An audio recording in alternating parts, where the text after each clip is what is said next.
Assalamualaikum. Waalaikumsalam. Hai, apa kabar? Baik. Jom belajar bahasa Melayu. Jom.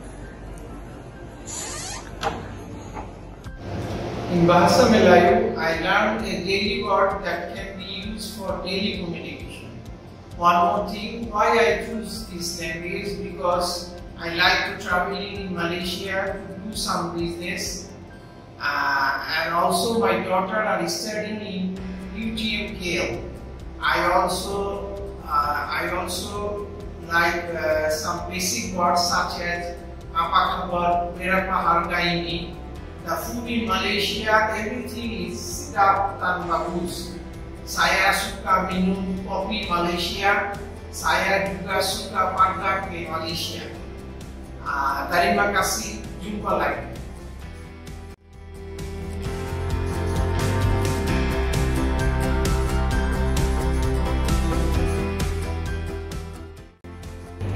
আধুনিক ভাষা ইনস্টিটিউটের ভাষাসমূহ শেখার ক্ষেত্রে আমি সবচেয়ে বেশি স্বচ্ছন্দ বোধ করেছি মালয় ভাষা শিখতে চেয়ে।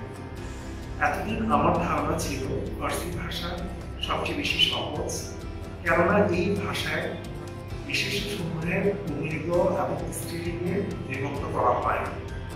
কিন্তু আমি অনেক ছাত্রকে দেখেছি যে ফার্সি ভাষার অক্ষরসমূহ নতুন এবং তাদেরকে নতুন করে বর্ণমালার সাথে পরিচিত করতে হয়েছে। আধুনিক ভাষা ইনস্টিটিউটের ভর্তি ন্যূনতম যোগ্যতা হচ্ছে এইচএসসি এবং এর সমমান। আর যখন কেউ এইচএসসি বা সমমান পাশ করে আসে তারা সবাই রোমান অ্যালফাবেটের সাথে পরিচিত। ইংরেজি ভাষার ক্ষেত্রে আমরা অনেক ক্ষেত্রে দেখি যে বানান এক ধরনের এবং উচ্চারণ ভিন্ন ধরনের, কিন্তু মালয় ভাষায় তা উচ্চারিত হয় অত্যন্ত সহজভাবে আর লেখা হয় খুব সিম্পলিফাইড পর্ব দিয়ে, যেমন bus, chocolate, bag, technology, police, computer, strawberry, telephone, pencil.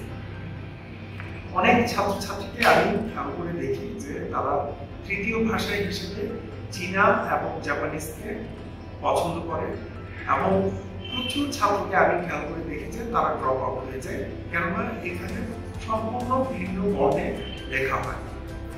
আর কোরিয়ান, হিন্দি, রুশ এসব ভাষা শেখার ক্ষেত্রে নতুন করে বর্ণমালার সাথে পরিচিত হওয়ার প্রয়োজন পড়ে।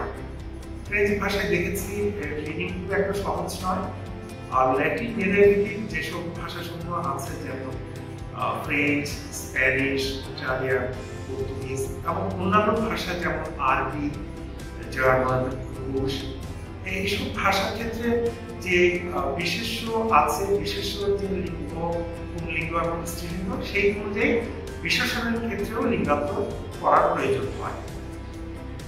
মালয় ভাষার ক্ষেত্রে এই ধরনের কোনো ঝামেলাই নেই আমি বলবো, এবং আমি বলবো যে মালয় ভাষার রিডিং এবং রাইটিং অত্যন্ত সহজ। ফোনেটিক ল্যাঙ্গুয়েজ হওয়াতে এর লিসনিং এবং স্পিকিংও সহজ। ইতিমধ্যে বাংলাদেশে 4 জন নেটিভ মালয়েশিয়ান টিচার এসেছেন, ওনারা বাংলাদেশের ছাত্রদের প্রয়োজন অনুযায়ী নতুন করে আবার ওনারা লেকচার তৈরি করেছেন। আমি আশা করব তৃতীয় ভাষা হিসেবে যদি আমরা মালয় ভাষাকে বেছে নিই তাহলে পর্যায়ক্রমে অন্যান্য বিদেশি ভাষা শেখার ক্ষেত্রে তা আমাদের উপকারী হবে, কেননা a man who knows 2 languages worth 2 men. You live a new life for every language you speak. Terima kasih. Jumpa lagi. Assalamualaikum semua. Saya akan kongsikan pengalaman saya belajar bahasa Melayu. Selama setahun saya telah belajar bahasa Melayu. Sejak hari pertama saya rasa bahasa ini sangat mudah dan menarik. Banyak juga perkataan yang sama dengan bahasa Bengali. Selain itu, guru-guru kami juga sangat baik dan mesra. Mereka banyak bantu saya untuk paham bahasa Melayu dengan baik. Saya rasa lebih yakin untuk belajar bahasa ini. Saya juga belajar lagu dan pantun Melayu. Saya harap saya dapat ke Malaysia satu hari nanti untuk bercakap dengan orang Malaysia.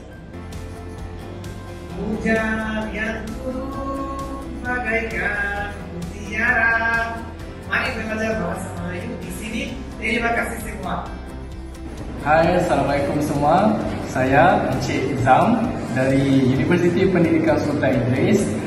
Saya mengajar di Fakulti Bahasa dan Komunikasi UPSI dan saya merupakan tenaga pengajar bagi kursus Bahasa Melayu di INL. Jadi, kepada semua yang berminat untuk belajar Bahasa Melayu, anda boleh mendaftarkan diri di Institute of Modern Language IML, University of Dhaka. Jumpa anda semua di sini. Bye-bye. Bahasa Melayu Sangat senang. jumpa anda semua nanti.